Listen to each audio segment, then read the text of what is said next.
Hi, everybody. Thanks for joining us this evening. This is John McDougall. I am the event coordinator here at Murder by the Book in Houston. And while we are waiting for everybody to get the notification that we've gone live and to come find us from the various corners of the internet, I'll do some just general store stuff, let you guys know what's going on at Murder by the Book before we get into tonight's author chat.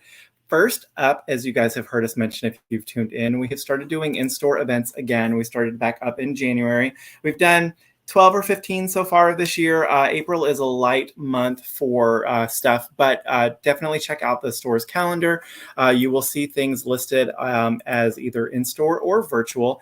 At the moment, we are not streaming the in-store stuff, but on Saturday, April 30th is Independent Bookstore Day, and at 1 o'clock in the afternoon, we'll be doing a Murder by the Book Recommends, and we are going to try to live stream that from the store while it's happening. It'll be the first time we've really tried to do it while we actually have customers in the store and we're doing it. But we figured it would make more sense to use ourselves as a guinea pig than trying to do it with an author, where if it didn't work and you weren't able to hear the author talk, you would be more disappointed. So if you were not able to come visit us on Independent Bookstore Day, definitely try to visit us online. We will be doing, for that whole weekend, all of the books that we'll be recommending will be 20% off. And we've got some other cool stuff coming up, so just keep an eye out for info on that.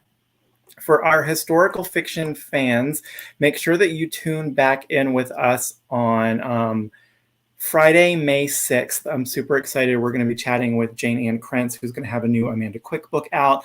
Her, Victoria Thompson, and Anna Lee Huber are all going to be chatting together. So that's going to be really fun. I'm looking forward to that. So make sure you come back and see us for that.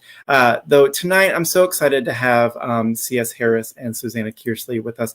I was just telling Candace, who's C.S. Harris, beforehand, that I can't believe that we're on the 17th Sebastian St. Cyr book. It was a series that when I first started working at Murder by the Book in 2010, there were like maybe 6 out. And so I picked them up and binge read all of them. And it was sort of one of the first series, I feel like, that I kind of newly discovered when I started at the store. So I'm so excited to get to hear her chat about it. So the newest book in the Sebastian St. Cyr series is When Blood Lies, which I said is book number 17. It just came out last week. And Susanna Kearsley is going to be chatting with us as well. Her newest book, The Vanished Days, just came out in paperback in October. So we'll give her a chance to tell us a little bit about that as well. But for now, I'm going to get us started. I'm going to start with C.S. Harris and bring her out. How are you tonight, Candace? I'm doing great, thanks. It's so good to see you. It's great to be here. One of these days, I'm gonna get up my courage and start doing in-person things. Yeah, hopefully by next spring things will still be, kind of righted enough. I think one of the reasons why kind of April was a lighter in-store thing is because when we would have been setting stuff up for like March and April, kind of Omicron was still hitting and we weren't really sure what was happening yet. So hopefully by next spring things will be a little bit more solidified, so we have some idea how things are going to go, and we'll be able to get you back to visit us. So as I mentioned, the newest book, When Blood Lies, is number 17 in the series. For anyone tuning in who might not know who C.S. Harris is, as I said, she's the author of the Sebastian St. Cyr series, which she's the USA Today bestselling author of more than 25 novels, including Sebastian. As C.S. Graham, she wrote a thriller series co-authored with former intelligence officer Stephen Harris, and she's also written 7 award-winning historical romances under the name Candice Proctor. And I'm going to bring out Susanna Kearsley. How are you tonight, Susanna? I'm well, thank you. How are you guys doing? Good. It's always good to see you. Good to see you too. So we've been lucky. We've gotten a chat with Susanna when the new book, The Vanished Days, came out in the fall, and then maybe the fall before that, we got to chat with Candace and Susanna and Anna Lee Huber and Christine Trent on their novella collection. So it's been really great being able to do these virtual events and connect with authors. Officially, New York Times, USA Today, and Globe and Mail bestselling author Susanna Kearsley is a former museum creator who loves restoring the lost voices of real people to the page, often in twin-stranded stories that interweave present and past. Her award-winning novels have been published in translation in more than 25 countries, and she lives in Toronto. As I mentioned, her most recent release, The Vanished Days, is out in paperback now. While they are chatting this evening, if you guys have questions about newest books, previous books, writing process, any of that stuff, please post those in the live chat on YouTube or the comments on Facebook, and we will have some time to get to those in a bit. But for now, Susanna, I'm going to turn it over to you guys to chat, and I will see you in just a little bit. Okay, thanks very much, John. Hello. It is so good to see you. But one thing people don't know is we worked together on the anthology, um, the four linked mysteries that we did. That this is my brain tonight. I cannot even remember what the name of the book is. What is the name of the Deadly book? Hours. Deadly Hours. The Deadly Hours. Thank you. The Deadly Hours, which is myself and Annalie Huber and Christine Trent and Candy C.S. Harris. And so we worked all the way through that. Took a couple of years to get that together, and then we've done other things together. We have never met face to face, which I am dying to do. I blame the pandemic entirely for this. Yeah, So hopefully this will all clear. Because you're now living in, you said you moved to San Antonio, near San Antonio? I did, yes, rather precipitously, but I'm here. But some of my are still unpacked, but everything's going to follow you around the country. That's all these little bits and pieces. But it's such a beautiful part of the country down there. So, you know, I will happily come down and visit you. You guys stay parked where you are, and I'll come down and visit you because Johnny always takes us out for really good barbecue when you come to the store in person. So there's nothing like a good by the book now. Yeah, Houston barbecue is always great. But as Johnny said, this is When Blood Lies is the 17th Sebastian St. Cyr. We all say that with this, ooh, 17th, but it's one of those things like when you started writing Sebastian, did you have any clue he was still going to be with you? How many years on? How many years is this now? I started writing it 20 years ago, and I think I started planning it probably 22 or 23 years. Yeah, no, I thought, and I did want to do this whole personal story arc with the loves in his life and his father and his mother and all of that. So I knew I had that, and I had this vision that I could do all of that in like 6 or 8 books.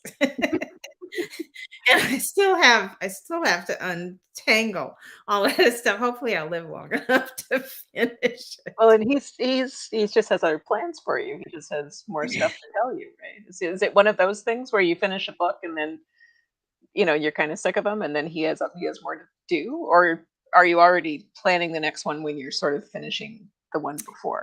Usually I know what I'm doing next this time because I've been in the middle of this hurricane nightmare for longer than I can remember practically.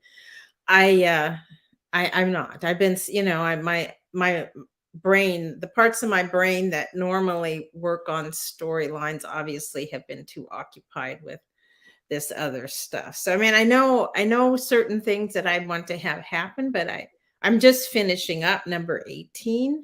A little late, but not too bad. That's all right. I think, I think all publishers are used to that by now. I warned them about 3 or 4 months ago. It's like, this is just not going to happen on time, but it's still going to be published next April. So all will be good on that angle. But so I'm finishing number 18 and there will be a 19, but yeah, normally I'm way farther along in terms of the idea that I'm going to be exploring than I am now. The move has just been. Well, I think you're right. Don't you find that, and I found this happen at the beginning of the pandemic, even that it's kind of like we use the subconscious part of our brain so much for story. And when the conscious part of your brain is dealing with so much stuff, so much worry, so much, real life stuff, it's extremely difficult to tap into that subconscious part. That's what I found. It took me a while to be able to get the story out again. And even now with the book that I'm working on now, it's coming like, I'm slow to begin with. It's coming super slow. And I think a lot of that is just all the external stuff. And you've had a lot of external stuff this year. I mean, you've had a lot of external stuff that probably the audience doesn't know half of it, Well, getting your house destroyed for the second time by a hurricane is just like, yeah. And I don't want to have to go through it once was bad enough. To go through it the second time, twice. Yeah, it was too much. What is the Oscar Wilde quote? Do it once seems like an accident. To do it twice seems like carelessness. I know people who lived in New Orleans their whole life and they never had their house. Never got anything. No. Twice. I know. I mean, they're 20 years twice. So it makes you feel better. I lived in South Texas for about 6 months. My parents lived there for longer. My dad got transferred down there after we came back from overseas. And so I lived in Bay City, South Texas, which is not too far from Houston, not too far from where Johnny is. And the little bit of time that I stayed there, I got hit by a hurricane. So, I can totally relate. I think I'm just a lightning rod for, disasters like that. So maybe you and I have that in common. Yeah, in fact, people strikes us first. Yeah. I say that I'm a disaster for weather. And if I've been so many places where people are like, I go to Alice Springs and it floods. It's just, so there you go. So just don't invite Candy to your place if you want good weather. Or if you want a snowstorm, have her over, because that'll work too. What stage were you at with When Blood Lies when everything happened with your house? Were you editing or had you finished or were you in the middle? I was just doing the edits. Yeah. So this one was finished. That was good. This is my pandemic book because this is the one I started at the very beginning of the pandemic. And you're right. It was hard between the pandemics and all of the political stuff that was going on at the same time. I really found it really hard to focus and to concentrate. And every writer I know was the same way. I haven't talked to anyone yet who wasn't saying the same thing. They were late, or they were saying, this book just isn't right. It's just not flowing, and it doesn't have that vibe. Yeah, I think we've all learned a lot about how our subconscious works and where our books come from, and what. And how to be kind to yourself as well, because I think we sort of try to push ourselves through it, thinking, "Oh, this is ridiculous. We should be able to." And for me, it was like social media was helpful because I would get on Twitter and I would find everybody saying the same thing. Like, oh my gosh, I can't get this story going. And there would be one person like going through going, yay, I'm writing so many words. And we would all just ignore it. And everybody else would be like, I'm dragging this story out by its heels. And so that was helpful to sort of know that there was a community there doing the same thing. Yeah, you're right. It was, because then you realize, oh, it's not just me. It's the situation, and it's the process, and it's a bad combination. Yeah. Have you found that not being able to travel around has affected your process at all? Because like your Sebastian books, I know you with your archaeology past too, you've been all over the place. We'll get to that too. I love talking archaeology, so I'm going to make you talk about that at some point. But the being able to go get the material you need where you need it, or do you do most of your stuff from your armchair now? I do. it hasn't been that long since I went to London, and that was really good to go back and look at some of the physical sites that I was using, to remind myself. But I think what I've missed with travel the most is meeting my readers. And it's funny because I hadn't realized how important that was. And this is not because I had a book coming out in April 2020 that I canceled all of my events because that was when the pandemic was first hitting. And so this is now my third book that I've had come out where I haven't had any live in-person events where I actually got to meet my readers and talk to them. And it's had a negative effect, I think, in terms of I'm just kind of writing in isolation. And even though there's social media and, people read my book and come get on and, comment, oh, I loved it. I don't know. It's just not the same. I get nice little emails sometimes from people. Like I do miss the physical contact. I miss the sense that like, this is who I'm writing for. These people are who I'm writing for. Because I don't think readers realize what a vital role they play in our lives, and how sometimes they, without even knowing it, they can just make your day 100% better than it was before, right? They just, and for someone that spends all their life in a room, talking to voices in your head, just to have another person on the other end of it, have lived in that world with you for a little while, is such a rare thing. And to spend time with them face to face is a wonderful thing too. And occasionally through the pandemic, I will be getting these nice little emails from people that just lift me up, and they seem to arrive at just the right moment. They seem to arrive at those moments when I'm sitting there thinking that, my whole career is over and I've forgotten how to write, and my editors are going to ask for the advance back and everything's terrible.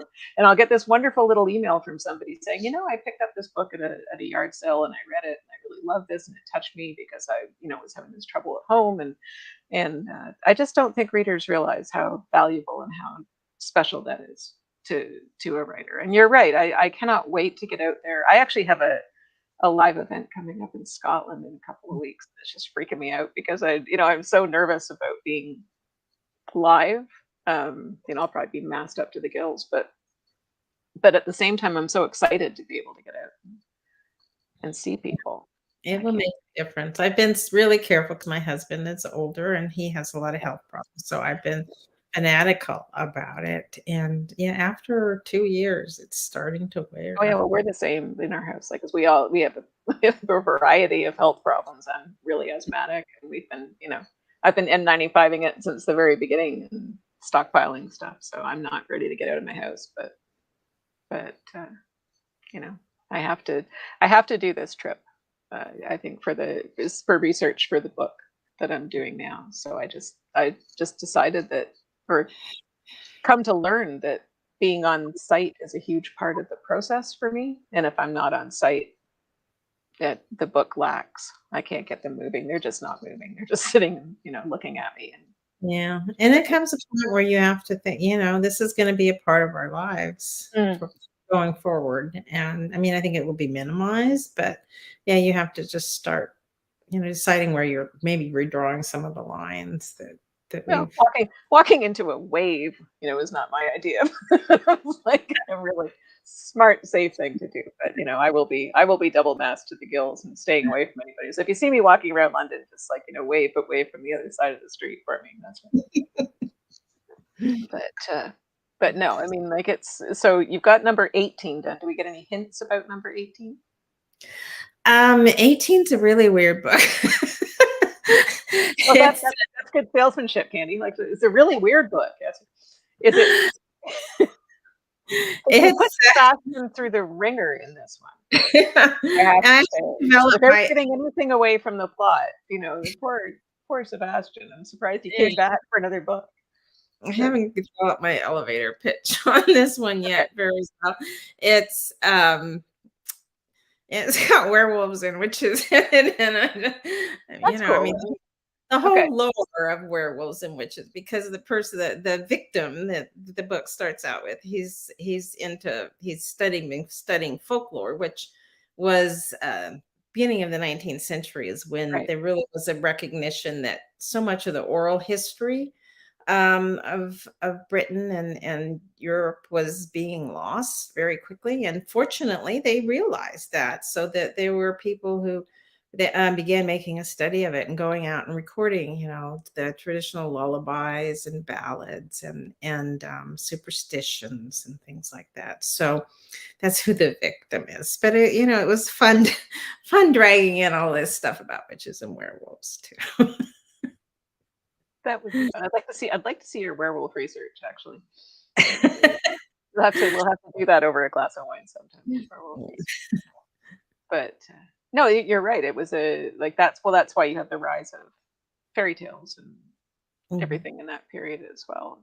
Yeah, well, Grimm's brothers published their book in 1812, and they were shocked because people thought it was for children. And they said, "Oh, this is really dark," and they were going, "But we didn't mean this to be for children." And whole generations of us have been scarred and wounded ever since. But when you go back and look at the original tales, they really are. They're dark. really dark. Yeah, they're really dark. I have one of the books back here, and this side is my little Grimm's fairy tales. And it's got some really scary stuff in there. Yeah,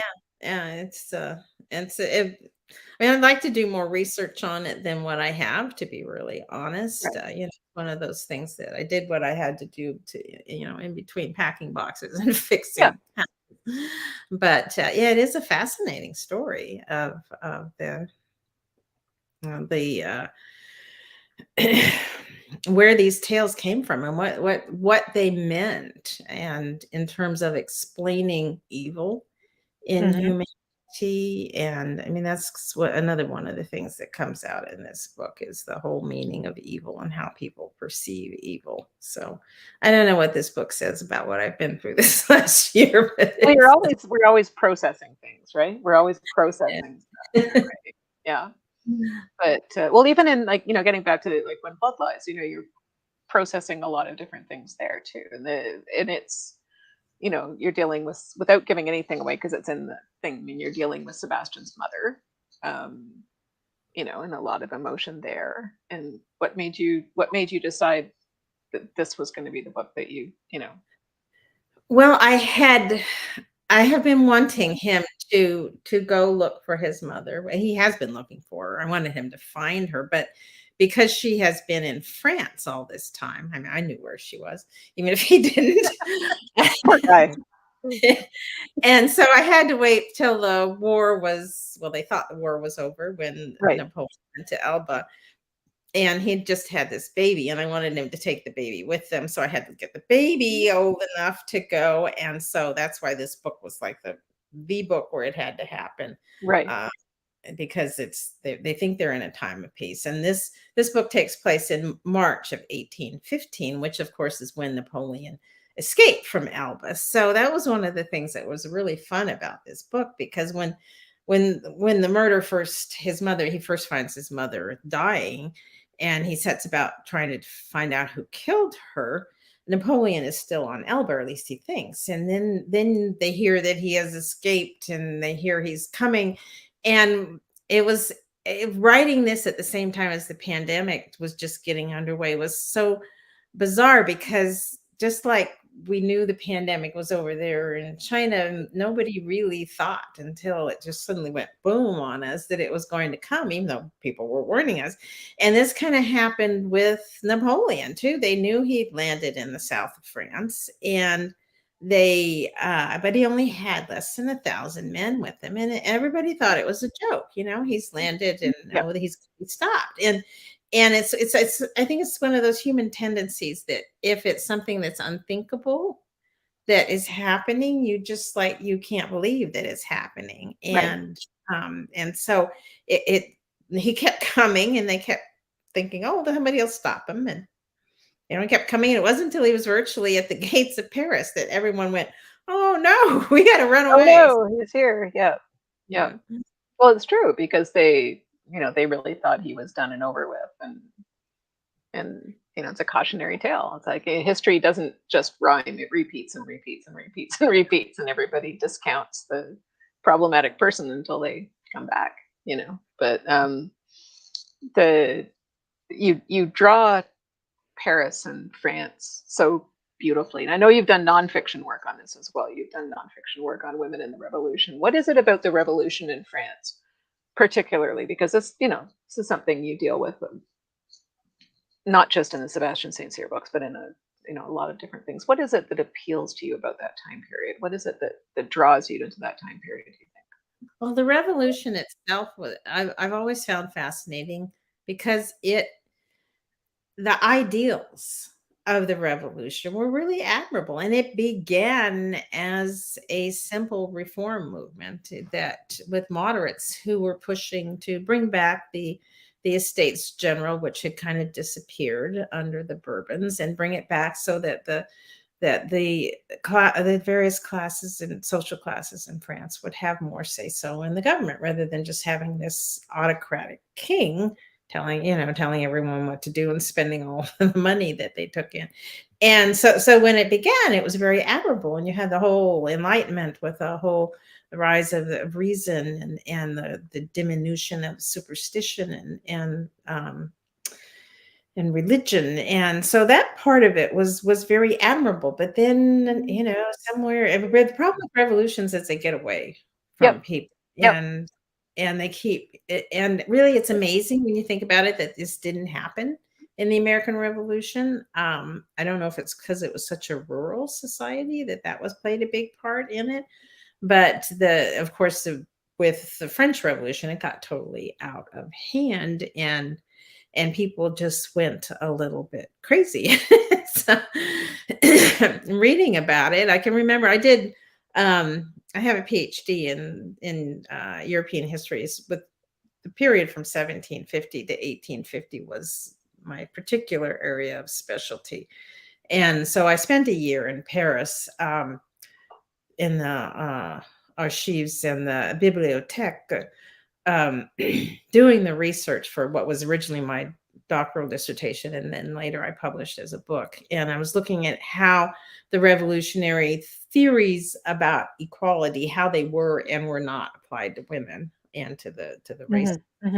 And so that was what my research was about. But I can remember sitting there in the bibliothèque reading, and some of the things I would be reading would be so horrible that I would just like to have to lay my head down on the desk and just cry, because it was just, it's truly horrifying what we're seeing it now in the Ukraine, when things we rip off that skein of civilization, and what comes out. And there's not much there. And I think one of the reasons, like you say, one of the reasons it didn't happen in the States was also because in the States, you were coming right out of the 7 Years' War. And a lot of the militias were already, formed, and people were used to just kind of, like Washington, had already been a general, and it was just kind of like, whatever, you have the stratification of society already, and everybody's pretty comfortably in their place. So it just kind of shifted to, we're fighting the French, to we have a little break, and then we're fighting the English, but it was the same structure, and everybody was used to what that looked like, and there was no you really just replaced the British Army, upper echelons who were leading the 7 Years' War with the same guys, just now fighting for a different cause. So it was really the same. You're fighting for the same colonels, generals, and everything. They just swapped sides and were no longer British; they were American. So when you look at it, it's a continuum more than anything else. That probably played a part too. And we never know the part that individuals play. Right. If you switched out George Washington with someone else, would it have ended the same way? If you switch out, Louis the 16th, would it have ended the same way? Yeah. That's the problem. We always look back at history and we think, oh, this is the way it was meant to be, when in fact, sometimes there's just little tiny points. It's a little tiny thing. Yeah, it can be a very small thing. It's a very small thing. But Napoleon himself is such a fascinating character, and the Napoleonic Wars are so fascinating. There's so much there. I mean, how do you sift through that and get the little bits that you need to do your story? How much ends up on the cutting room floor from all your research? Probably, yeah. So, what is the most interesting thing that you didn't get to include in this book? That I didn't get to include? It has to be the most interesting thing, because every time I ask people the most, they look for the most. Was there anything interesting that you did in your research that you didn't get to include in this book that you would have loved to include?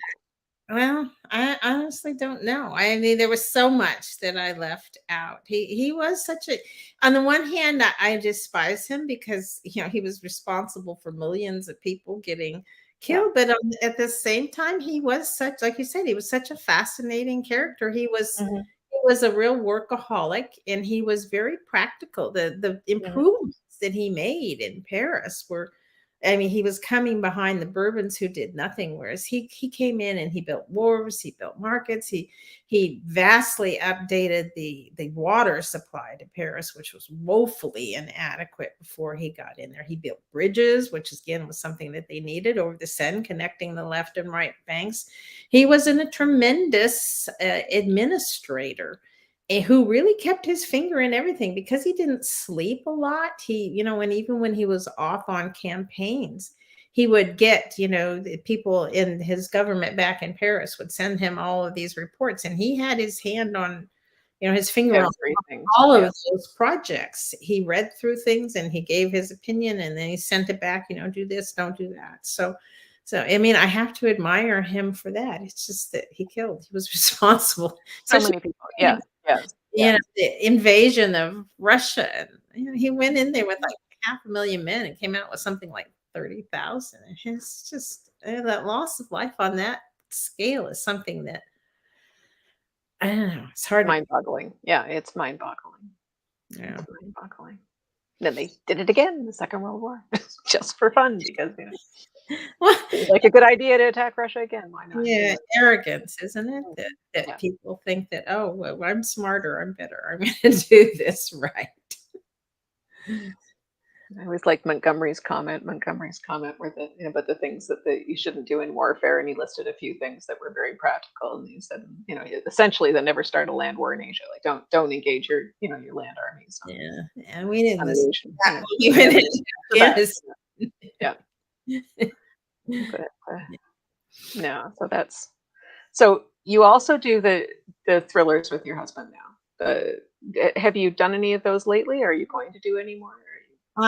No, we did the 3, and I was doing it at the same time as I was doing the Sebastian series, and it was really hard to do both of them. I really liked being able to do one and then switch to do the other one because it was like a palette Yep. cleanser, and so I could come back then to the Sebastian series, and I would be refreshed. It would be great to come back to it. Yeah. But that was my my mother was getting older. She was in her 90s, and we moved her in to the house and for the last 2 years of her life, and trying to do those 2 series, and take care of my mother who was failing was just too much. So Yeah.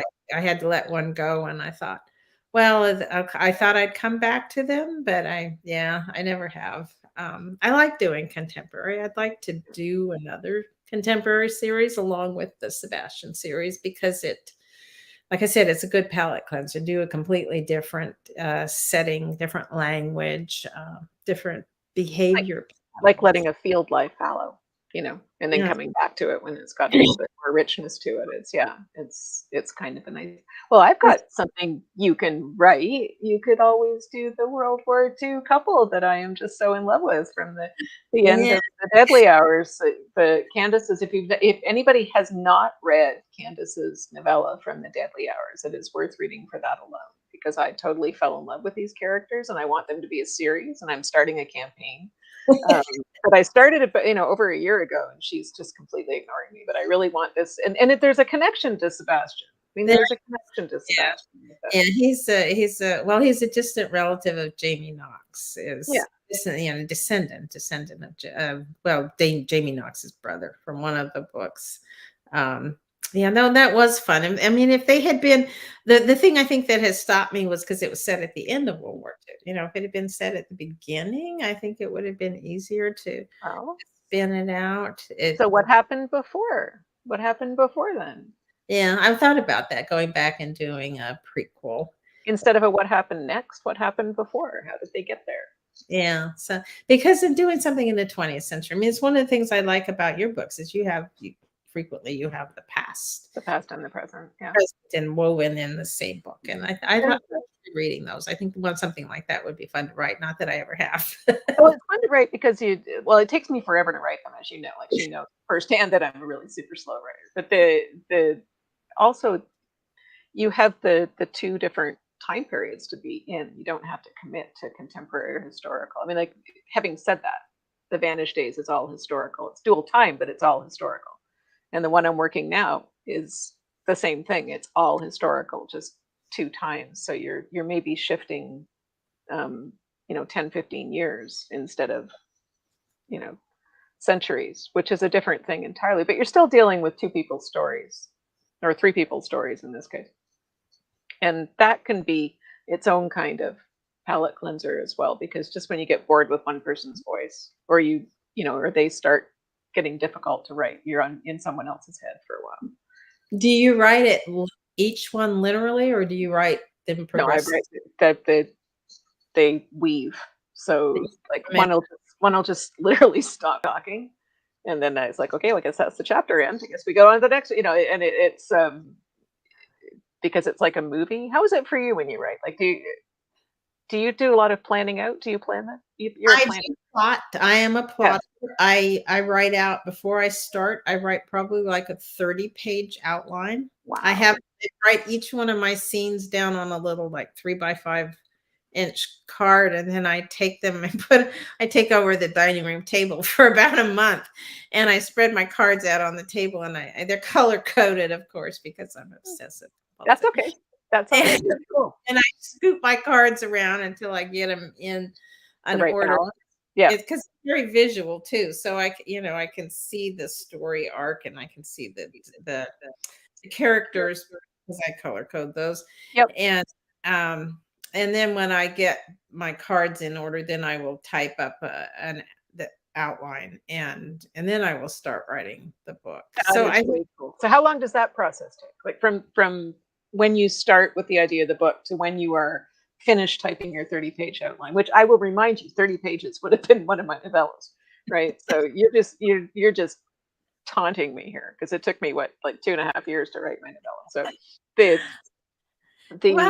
how long is that?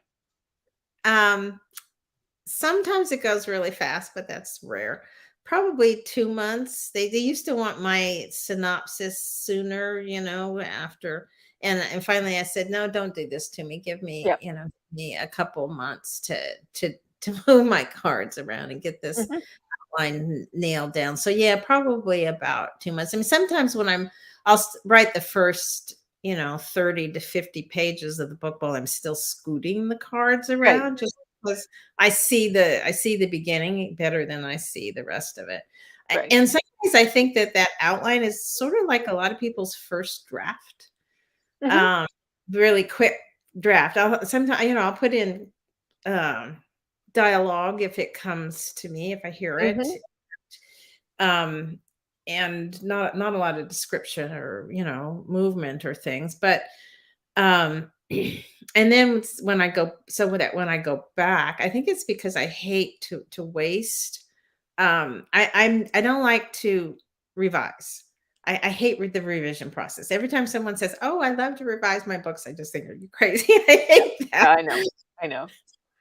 And so that's why I think I try to make all my mistakes on the outline stage. Not that I do. In the end, I frequently, when I'm writing it, either I'll think of something new that makes it better, or I'll realize, get into it and I'll think, oh, I'll realize that there's some giant gaping hole in the story. It wasn't there. Yeah.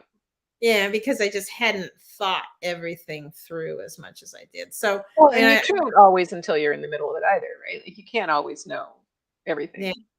Yeah, it's not till you're in that scene in that person's head and you realize, oh, he wouldn't be thinking like that, or he would remember the other thing now, so this wouldn't work. So yeah, I will change it. I've been known to change my murderer. One time it was just because I liked the murder. I had to do that once because the dog liked him. And I thought, if the dog likes him, then the dog's seeing something that I'm missing, right? Because dogs always know. And this is like fictional character, but I thought, okay, fine, can't be him. It's got to be somebody else. So yeah. Yeah. And like Jamie Knox, he was supposed to die in the first book that he appeared in, and I liked him so much. I kept him alive for like 3 or 4 books. Of course. Till I kill him off. But so yeah, I'm a fanatical plotter. These people that just sit down and write, it's just that I am too obsessive to do that. But it's like everybody's got their own process, and that's the cool thing is like everybody. I've got my friend Julie Cohen writes very much like that, except she uses Post-it notes, and they're color coded so that she can see how much space different people are taking up in the book and everything. So it's and I kind of wing it, and which is why it takes me so long. But makes you much more efficient. But I wish I could do that, because I do think that that's the way I wrote when I first started writing, and I think there was a spontaneity and a liveliness to it that maybe the plotting. But I think it would get tougher though. Like when you're writing the same characters through a series, you have to plot because you can't possibly hold all that information in the back of your there's continuity that you have to pay attention to. Yeah. You have to know what age somebody is or where they put down that thing in the last book or who they were. People write about having like a Bible for their series type thing. So you have to be really meticulous when you're writing a series. You can't just go out and completely And weighted all the time. You have to be thinking of these things. I think especially with a murder mystery, I didn't thought as fanatically when I was writing romances. I did Mhm. still, but not in the detail that Right. I do now, because I need to have a better sense of where it's going, and make sure that I get that, that my murderer appears often enough in the book that people don't. I read a book recently by an author I will not name, but his murderer didn't even appear on the book in the book until the last 25 pages. It's like, okay, that's That's not fair. That's not fair. No, is that against one of the rules of mystery that you're supposed to, yeah, supposed to be yeah, right out there? But also, yeah, exactly. You have to see the plot more before you have to see where everything is going to fit in, because otherwise you'll paint yourself into a corner and you'll think, uh-oh, here I am now, and that person can't do that thing that I needed them to do to make the plot make sense, and now nobody can die, so back to that. I hate the revision process, so that if I had to rewrite it, I would just be never I'm again. with you. I don't like it either, really much. I don't like it. I'm the my kindergarten report card said listens to her own idea, or listens to the ideas of other children but likes her own ideas best. That was my kindergarten report card, She and nailed you. nailed me completely. And but so when I'm writing really slowly, I'm kind of doing the same thing. I'm kind of, editing myself as I go and making sure each sentence sounds just the way I want it to sound. And, is that the word I want? Is that the look on the page I want? I'm just taking a longer time to get there. So that when I get there, it's kind of like, this is it. Yeah, there you go. I still go through editing, with the editors. I just grumble about it. Yeah. But no, I revise as I write normally. Yeah. This book I've done a little differently because I was going back and forth between two states and everything being crazy. But normally I'm in fact I have a really archaic system. I write by hand Well, that's in cool. pads, Yeah. and then at the end of every scene or chapter, I'll sit down and type it up, and then I print it off. And I'm responsible for the death of a lot of trees, I'm That's afraid. okay. But you're editing in your mind as you're going from the written word to the handwritten to the typed to the, it's a different process, right? Like Mhm. I handwrite a lot of bits of dialogue and bits of scenes that come to me, usually in the bathtub, usually when I'm in the bath. It's usually when all this stuff comes. So I've got this like pad of paper, old scrap paper beside the bath, and I just write when they start talking, because they always wait till I'm really relaxed and then they just start talking. And I take all that little bits and pieces, and sometimes, like you, I don't know where they're going to go.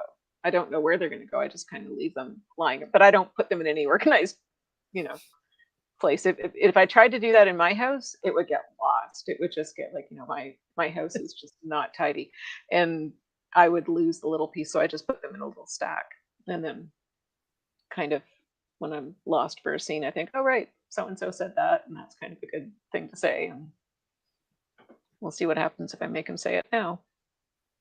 And then you weave it all together at the And end. it all figures out. I don't know how. I've never tried to really analyze the magic of writing too much, because I'm afraid if I try to analyze it. And that's one of the worst things when you have to, when you get to a point where people are asking you to teach workshops and stuff, is that you have to sit there and think about what you actually do, and in a way that you're able to teach it. And if you do that too much, then you tend to overthink what you're doing and overanalyze what you're doing. And you're right, you lose the spontaneity, you lose the part that was fun. You have to get back to the part that was fun all the time. For me. Do you ever get like in the middle of one of these things where you have all this stuff all over the place and you think it's not going to come together? Always. Every single book. Every single book. I don't know about you, but every single book I get to the middle of the book and I think this is just trash. This is horrible. This is awful. This is the worst thing I've ever written, and they're going to ask for my advance back and nobody's going to want it again. It's terrible. This is, that's when those little reader emails come in handy, because I just go, okay, I can do this, but no, every single book I feel like throwing it out, and it's always in the middle of the book, right? Because your brain, again, your subconscious brain is sort of rebelling against the fact that you're only partway there and you still have this whole rest of it to go. My favorite part is when you're towards the end and all those little pieces are falling into place and all those little puzzle pieces are falling into place. And it's I did a talk with Diana Gabaldon where she explained it like, when you have a puzzle, when you're piecing a puzzle and you find the edges of it first and everything is beautiful when you got, and then you start putting the pieces in. And when you're originally putting the pieces of the puzzle in, there might be 6 pieces that look similar and they're all the same color and it's hard to figure out where they go. But by the time you get into the center of that puzzle, there's only one place for that piece to fit. And they all start just slotting in really easily. And that for me is the end of a book. And it just comes really fast and it's a rush. And I just love the end of it. I love the feeling of finishing a book. That final maybe 7, 8 chapters is just, there's nothing like it for me. So yeah, my clutch point tends to be about page 100 for some. I don't know why, but I've noticed after almost 30 books now that it's almost consistent. I get to page, and I have actually abandoned books at page 100 just because I couldn't. Oh no. Yeah. Is that when they're deciding? Like, it's usually for me around page 100 is when my characters are sort of like, taking up the mantle and, deciding that or the gauntlet and deciding that they're going to go forward and do this thing, whatever this thing is. And it's almost like their little moment of, accepting the quest type thing. And maybe I think my mind subconsciously at that point goes, uh-oh. That means you're leaving the beginning, and the beginning is really fun. And you're leaving the beginning and you're entering the great unknown of the middle. And the great unknown of the middle is such a slog. And that's probably it. Because when I first start thinking about the book, it's probably about the section that I have in mind.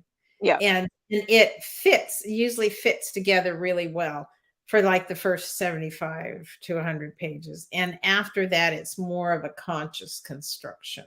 Right. And that's probably is why, because it's just no longer instinctive. It then becomes more of an intellectual process. Exercise. Yeah. Yeah. We've talked for 45 minutes. I warned Johnny we were going to do this. I warned Johnny we would probably talk for an hour and a half and he would have to come like haul us out like canes. But if we have any questions from the people that are out there in the dark right now, this is a good time because we've got 15 minutes left before we. Yeah, so we've got some good ones. Before we get into crowd questions, Susanna, you've been so great to chat with us tonight. Can you tell everybody a little bit about the Vanished Days? The Vanished Days is it's a dual time story, like I was telling Candy. But both the times take place in the past, which is a little different for me. And it's set, the present day is 1707 Edinburgh, and at the time of the union between Scotland and England. And the hero is a kind of world-weary mercenary soldier who's come home to find a little bit of peace and doesn't find anything like peace because he's put at the head of an inquiry to decide whether a young woman was really married to a sailor and is owed his wages or not. And as our hero, Adam, leads the inquiry, he finds himself getting very distracted by his own feelings for the young, possibly widow, and also distracted by the danger that they are both getting drawn into in the course of the inquiry. So it's a little bit of a historical thriller, and the dual time takes you back into the period where the Jacobite movement was beginning back in the 1680s. So that's as nutshell-y as I can get. I don't nutshell very well because I'm too talky, but that's what it's about. So it was a really wonderful book to write, a really fun book to write, and I just love it to death. But I don't think there'll be 17. So I've got a couple people have asked this question in several different ways. Candace, people want to know, did you always know that Hero is going to be Sebastian's true love? I did, yeah. Although I will admit that when I got to the point that was supposed to happen, I did a lot of back and forthing on whether this was the right thing to do, because I really like Cat, and but I thought that I really like Hero too. Don't get me wrong, but the love story between Sebastian and Kat was so strong that I kept going back and forth. Am I doing the right thing? But I've always felt like, for one thing, Kat had spent years of her life turning him away from her for his own good, because she loved him and she knew, and there's a tendency, I think, for in romance to think that, he could have married her and it wouldn't have made a difference, but it would. She, realistically, she could not have lived the life she was living as an actress. She would have just become a wife, and he would have been ostracized for it. She would not have been invited to drawing rooms and balls. That was just a fact of life. And so I felt like she wouldn't do this to him. And at the same time, as a writer, I saw it as that the conflict between them was very kind of static. It was one note, and to continue that throughout the series, I just thought it would it would get old. And so, whereas with Hero, excuse me, the dynamic of her father being his nemesis and her being caught between these two men, both of whom she loves, her father, even though he's a ruthless son of a bitch, she's still her father and she loves him, and she has a bit of him in herself anyway. And so she loves her father, but she desperately is in love with Sebastian, her husband, and more as the series goes on. So that as a writer, I found that whole dynamic a lot more interesting than with Kat, which just kind of added on top of the fact that no, Kat wouldn't do this.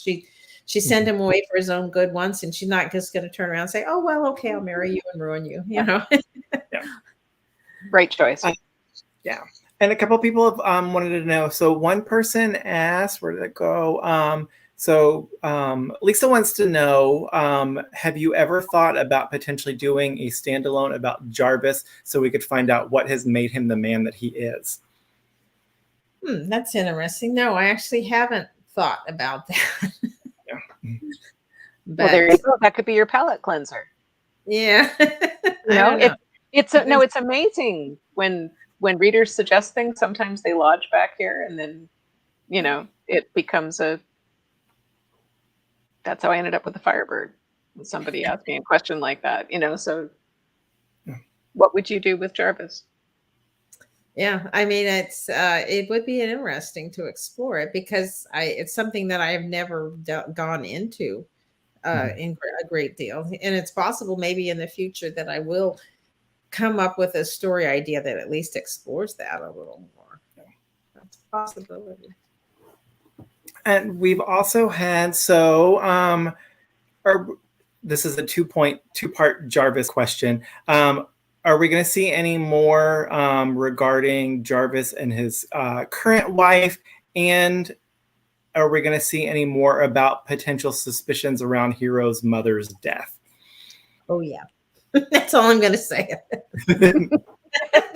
That answers both points. Oh, yeah. All right.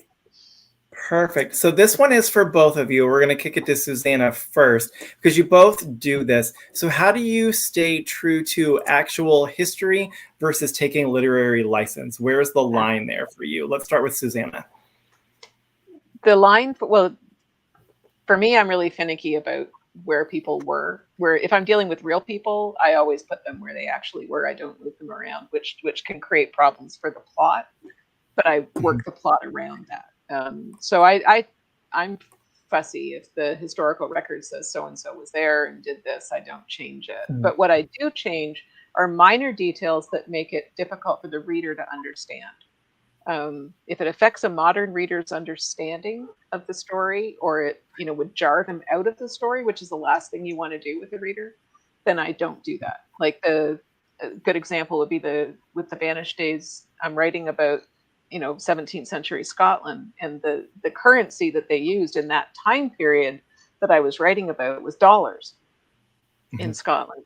But if I tried to write that as they were spending this in dollars or paying this many dollars, everybody would be like, oh, it's an Americanism. Like, there's no way she's, it's wrong. So instead of arguing back against readers every single time I do an event, or just, having to explain to people, no, it really was dollars, I just changed it for the next most popular currency, which was the Merc, and use that instead. And I don't have to argue with anyone, even though it's inaccurate. It's not what they would have used. So you sometimes do those little minor things.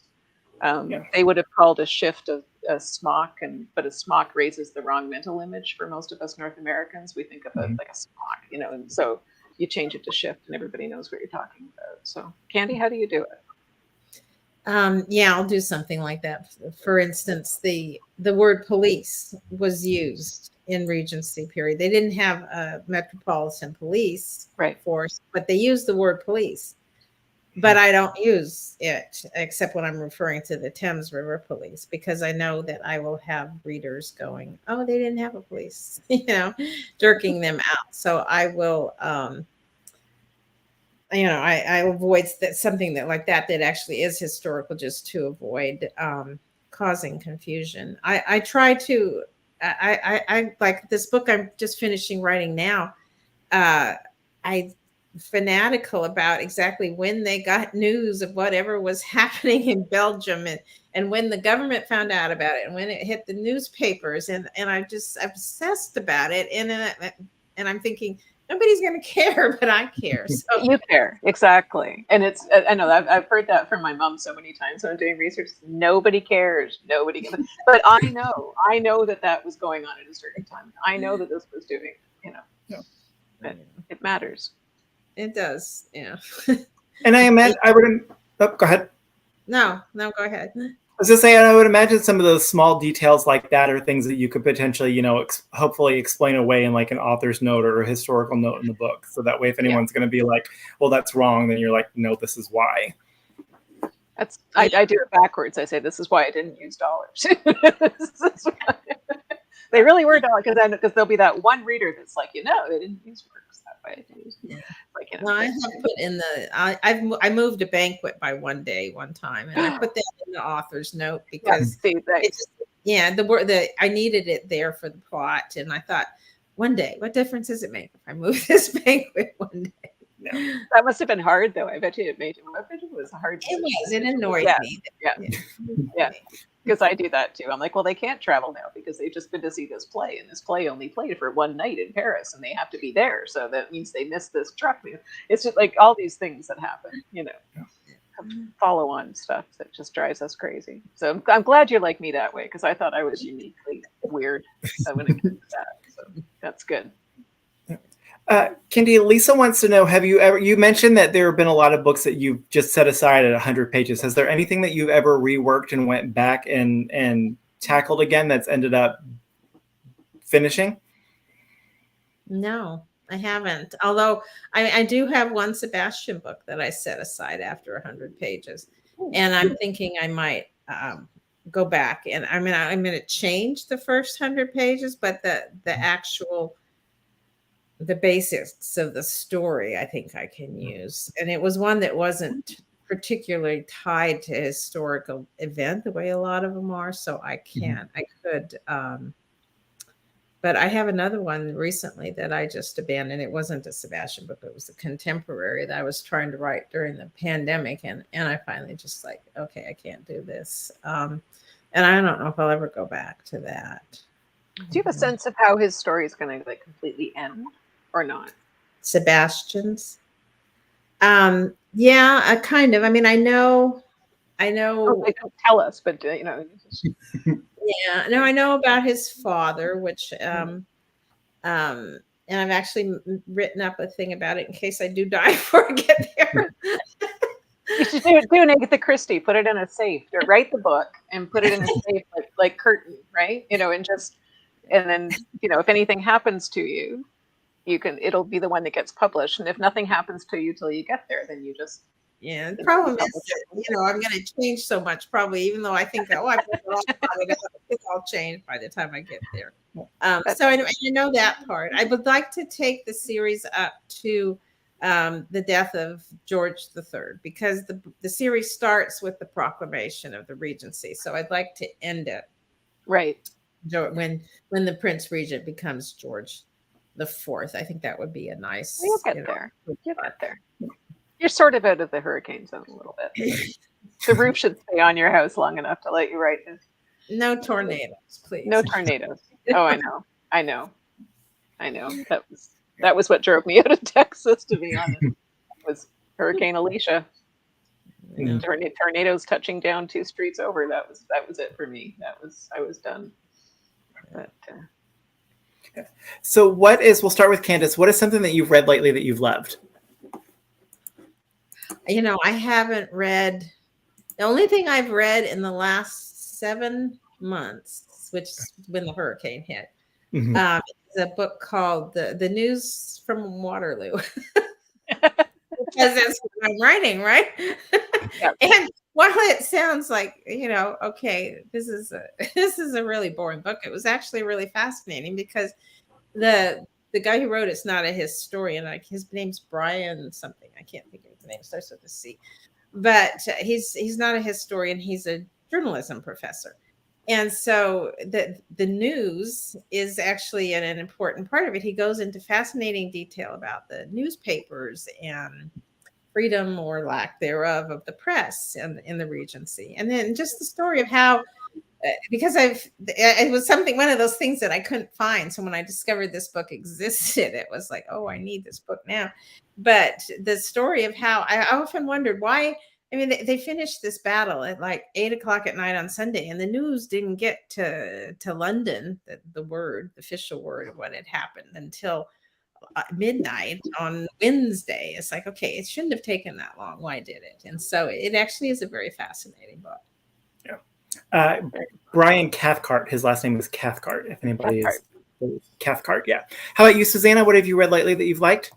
I'm reading a book called Cast of Ravens, which is an old book on the murder of Sir Thomas Overbury. It's just light reading by a woman named Beatrice White. And it was published in, let's see, it still has that old bookstore smell. 1965, so a year before I was born. So not that old. I take it back. Not an old book. A middle-aged book. But the book I'm writing now is set in 1613, when Sir Thomas Overbury is still very much alive, but the people around him are into skullduggery. And my characters are kind of all on the fringes of that. So I'm trying to familiarize myself with everybody and keep them all straight. And then I will be putting about 2 of them into the book, because if I try to put them all in the book, my readers will, hate me and send me horrible letters. They have enough trouble keeping people straight in my books as it is. If I try to put all these people in, they'll really hate me. So. Awesome. Well, I think that is going to about do it for us for the evening. So to recap, for anyone who might have tuned in after we got started, we've been chatting with C.S. Harris, whose newest book in the Sebastian St. Cyr series, When Blood Lies, came out last Tuesday. And we've also been chatting with Susanna Kearsley, whose book, The Vanished Days, is now available in paperback. If you missed any part of our chat once we are done, Facebook and YouTube will archive it so you can go back and rewatch. You can also watch the last event that we did last year with Candace with Victoria Thompson.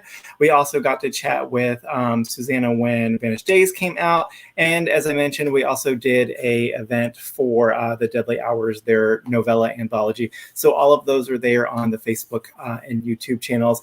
And like I mentioned when we first got started, I hope you guys will tune back in on May 6th when we chat with Jane Ann Krentz, Anna Lee Huber, and Victoria Thompson. Yeah, I'm really excited. It should be really fun. Yeah, I just want to say before, because you won't say it, but my mother used to run a independent bookstore when I was a kid. And I have a, big place in my heart for independent bookstores. And Murder by the Book is one of my absolute favorites. They have always had my back since I started getting published. And they've just been a haven for so many of us writers. And the pandemic has been especially hard on independent bookstores in a way that it hasn't been on other businesses. And if you want to buy one of my books or one of Candy's books, I would encourage you to use the links that Johnny's provided on the Murder by the Book website, or just any book. It doesn't have to be one of ours, just any book from them.